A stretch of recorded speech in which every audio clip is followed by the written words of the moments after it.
It's still football. I mean, regardless of how much everyone's getting paid around you, it's still football. Just wearing different jerseys, and that's probably the most relieving thing. It's getting on the field is just completing a ball and sort of understanding it's still the same game I've been playing since third grade. This offense is last in about every category it could be. What can you do to change that? Going to try and get into the right run plays and complete passes. What's been your mindset this week, knowing that you're the starter and you're getting first team reps and you know what to expect, so to speak?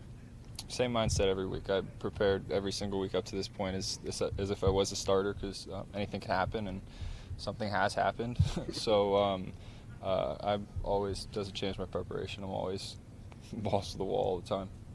What does this team get with you as a starting quarterback? I don't know. It's up to you to. But I mean, for the most part, I'm just trying to complete balls to the receivers, get the ball moving down the field, maybe extend plays a little bit, use my brain. I think I'm a pretty good overall quarterback, and I'm looking forward to getting in the field. You prepared the same, but have your emotions been different the last few days of looking at, hopefully this is the start of a very fruitful career for you?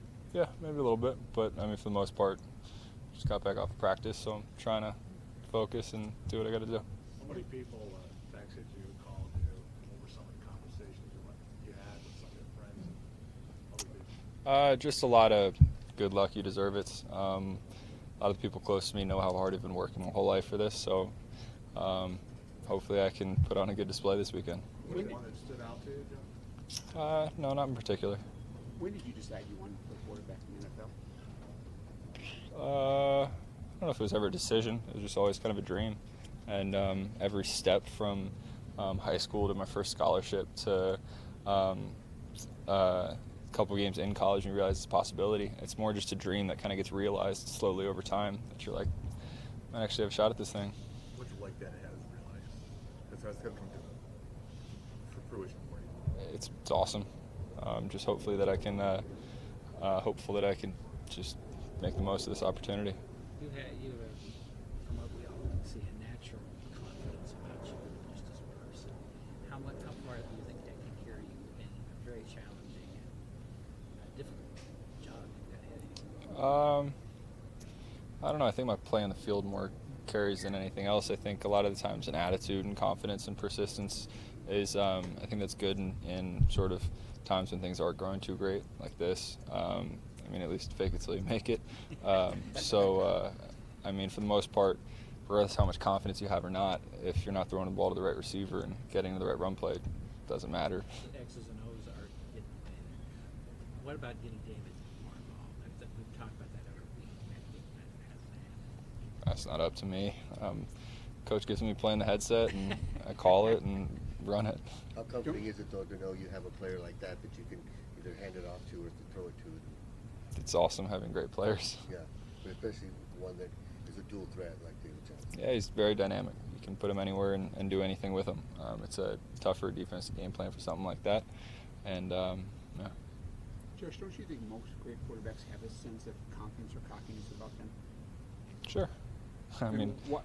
regardless of whether they did or not, I am me, and I'm not trying to model my game I admire quarterbacks, but I don't try to emulate or act like they do. I do me. I mean, it's gotten me to this point, so why change? Have you talked to Aaron at all? Sorry? Have you talked to Aaron this week? No, I haven't. But, I mean, he's been supportive of me through the whole process. There might be times when all four of the top 4 draft picks are on the field together as rookies. It's pretty quick ascension for all you guys. What kind of responsibility is that, and is it cool to know that you guys came in together a few months ago and now you all might be playing at the same time? Yeah, it's really awesome. I mean, I got special relationships with all of them. Mason and I are getting on the same page with protections. I'm going to lean on him. He's a really smart guy. I mean, Christian's an awesome receiver too, and I'm trying to get certain things down with him. And Chase is awesome in the backfield. I think he's smarter than all of us, and he's the one that's fixing a lot of protections, and he's a great player as well. So I mean, it's really awesome. I think we got a really good draft class. I think that's kind of where sports in general are heading. I think a lot of younger guys are playing at the high school level, the college level, the NFL. So we're taking our opportunity and running as far and as fast as we can with it. You, Having you, and said those, you that- and those three guys ahead of you picked ahead of you that you so famous. Sorry? You and those three guys who were picked ahead of you that you so famously mentioned are all playing now. What do you think about that? How quickly the class, the high victory? I mean, we'll see how it all turns out, but I mean, right now I'm just really excited to be playing this week, and hopefully I can back up all of what I've said. It seems a lot like of young quarterbacks say it's eye-opening the amount of work to prepare for a game and how long it takes in the NFL. Did you have that experience at all, or did you feel like from that standpoint you were pretty prepared coming in? I mean, I definitely lean on the other quarterbacks in the room, and Byron has helped me a ton, Coach McCoy as well. So, I mean, it definitely is an adjustment, but I usually study pretty hard through high school and college, and I think they're helping me study smarter, not harder. Josh, how much freedom do you have with the offense? Also, congratulations. Thank you. But how much freedom do you have with the offense to make adjustments, audibles, these sorts of things? As much as he wants me to, I can do anything I want, but for the most part, a lot of stuff's built in, so alerts, checks, all that stuff, we go over it. I'm never just kind of shooting by the hip, but I definitely have some freedom in the offense to do what's got to be done. I was talking to your high school coach this morning. He was saying you were always one to kind of talk about Steve, what he was doing, why you're doing this, why you're doing that. He liked that. Are you that? Do you Coach feel Negro or Johnson? Coach Negro. Okay. Yeah. Do you feel as comfortable doing that now as a rookie in the NFL? Say, why are we doing this? Why are we doing that? Yeah, I mean, I will not run a play on a football field unless I know why we're running it and what we're trying to accomplish. And that's just kind of how I function. I don't run a 4.5, so if things go bad, I can't just hit the exit button. So that's, I mean, I like to understand a playbook in its entirety. You Josh, did have it a nice seems juke like on the you've been a sideline. little quieter since the draft and since college. Do you think that'll change now that you're starting again? I'm just busy. Yeah, back to the little preparation thing. Josh, thank you. All right, thanks guys, appreciate it. Thanks, Josh. Thanks for your time. Congratulations.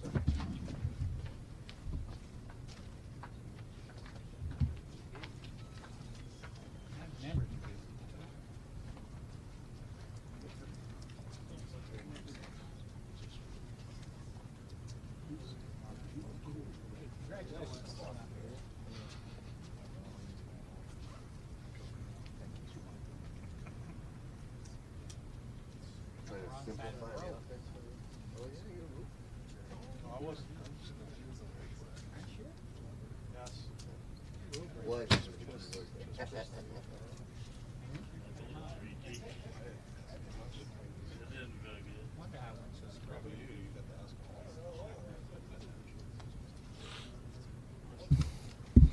I thought practice was good today. I thought the tempo was great, good sense of urgency, guys flying around, doing some great things.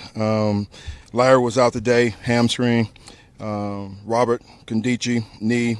Corey Peters, elbow, and then Andre Smith, elbow. And with that, I'll take your questions.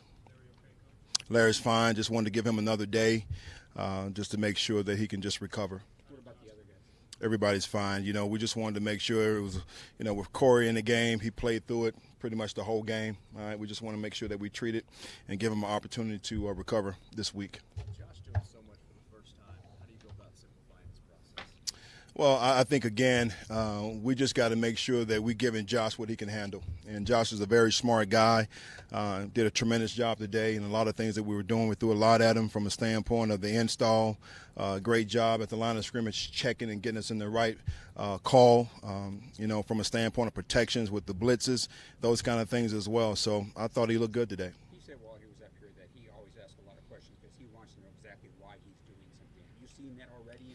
I saw that from day one when he first got here, even from the rookie minicamp, which is great. You want guys asking the question why. And I always try to tell the coaches, make sure we're coaching the why. What do you expect to see out of him in this kind of situation? Like, he has so much confidence on him. Well, I think that's where it starts, Bob. I think he has a lot of confidence, and you saw that when he went into the game this past week, and you see it each and every day when he's out there, particularly today. So the guy does a tremendous job commanding the huddle. Guys respect him. You can tell they're feeding off his energy. So I just want him to go in there, relax, and have fun. It's still football. You have to be, and most importantly right there, your teammates see that. Right? They feed off that. So the confidence he has, very humble, but very confident in his ability. Your top 4 draft picks already have roles offensively. Did you feel like this was a group that could make an impact this quickly, and what kind of responsibility is that for those guys? I think number one, it's they're learning. They're getting ahead of the curve, particularly their rookie year. A lot of guys sit back and they come back their second year. Mason is doing a tremendous job. Unfortunately, what happened earlier with AQ, the same thing with Chase, and all of a sudden you see Christian emerging and doing some great things, and all of a sudden now Josh has his opportunity to step in. So it goes back to the great process of evaluating guys. I thought the personnel, Steve Keim, and his whole department did a tremendous job along with the coaches. So very pleased with those guys and excited about what they bring in. When you look at this draft class, when you look at this draft class as a whole, those other quarterbacks that were drafted this round also were also already playing. What is it about these quarterbacks that are coming in younger and able to play right away? Sometimes it's, by default. We had a situation to where we were able to go out and get Sam. We were able to go out and get Mike Glennon, not really knowing what was going to happen in the draft. All right. Then you get a guy like Josh Rosen, and then you say, okay, let him sit back and learn from some great ones. Okay. As I told you guys this past week, things haven't been going right, from a standpoint of the production on the offensive side of the ball. So it was time to make that decision. These other guys come in, they play early because they have no choice. So they learn on the run, and that's some of the things that Josh is going to have to do now. How do you see that? You said you see the veterans responding to Josh. How do you see that in the field? In what ways? Well, number one, just their communication with him. Okay, and then two, they're feeding off his energy. I talked about the practice today and how much energy we had out there, and it starts with Josh. It's old news, but when David brought up that third and 2 situation, he said he messed up a block and ended up pulled out to talk to coaches. Is that what happened? I'm gonna take your exact words, Bob, and I always respect and appreciate your question, but you're right. It's old news, and I'm gonna move on. That's in the past. Steve, during times like this when they're difficult, how do you vent frustration? How do you handle it? Well, I don't think it's a mere fact of frustration. I think you got to be able to be honest with the guys and show them the truth, good and bad. And I think, again, being in a leadership role, particularly my role, these guys are looking for direction. Human nature, you're down, you're disappointed, you're 0-3. I got to set the tone each day I go in there, right? And I'm being honest and upfront with these guys and showing them the good things that we've done, most importantly trying to highlight the bad things so we can correct it. Can you sometimes make an error in not emphasizing the good things? I think you have to do both. I really do. And what I did, just to share a little bit from the team meeting, all the big plays in the game, I went back and I back-to-back those plays, showing them we did the exact same thing in practice. Our preparation, all right, is going to be a direct reflection of our performance in the game. So we got to do a great job of preparing each week, but most importantly, once we get up on the team, all right, we got to learn how to finish, and we didn't do that this past week. What's Seattle's kind of challenges they got? Well, I think on the offensive side of the ball, let me start there first with Russell, okay? All right, his ability to be able to extend plays, okay, is phenomenal. They don't have the household names as they had in the past, but 32 Carson is a phenomenal back. We got to stop the run. On the defensive side of the ball, they don't have the Legion of Boom, okay? But they still have Earl Thomas. They still have great guys on that side of the ball that cause problems. So, we can't go into this game thinking it's going to be, an easy cakewalk because these guys are tough. They're physical. They play hard. Josh got to do a great job of going through his progression. We got to do a great job of protecting him. It's football in the end. They don't know what to expect, particularly with him, but they understand the scheme and what we're doing. So is it an advantage? I couldn't tell you that. You talked about the balance. They ran the ball 39 times last week. Do you see more balance I do now. You know, you look at what they tried to do early in the year, passing the football. You know, I think it was maybe in 14 sacks and maybe 23 hits on the quarterback. And they turned the corner this past week and they ran it 39, 40 times. You know, really trying to take the pressure off of him, meaning Russell. And then all of a sudden now, you know, they get you thinking run, and here comes a big play action over the top. So we got to do a great job with our eye discipline, understanding the formation where guys are aligned, because, you know, certain guys do certain things within their system. Talk about veterans kind of responding to Josh and the excitement of practice. How about you personally? What's your excitement level to see what this guy can do, even though I know this isn't the ideal situation to get him assigned? I'm very excited. That's why I didn't hesitate the other night for us putting him in. He's shown the ability to be able to come in and command the huddle. Again, he's smart. The accuracy, the arm strength is there.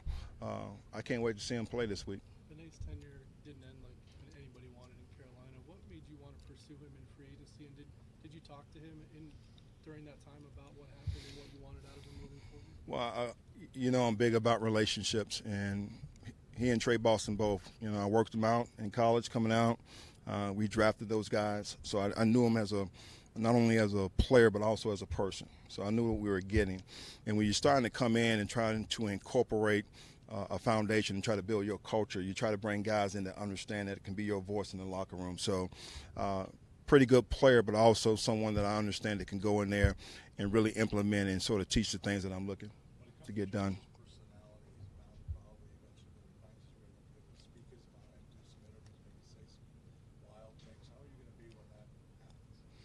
Well, Josh already understands that I'm going to allow Josh to be Josh, all right? But it's all about the Cardinals, you know, and it's everything that we're doing is about team. We're going to put team first. He understands that, but I want him to be himself. Coach, thank you very much. Thank you, guys.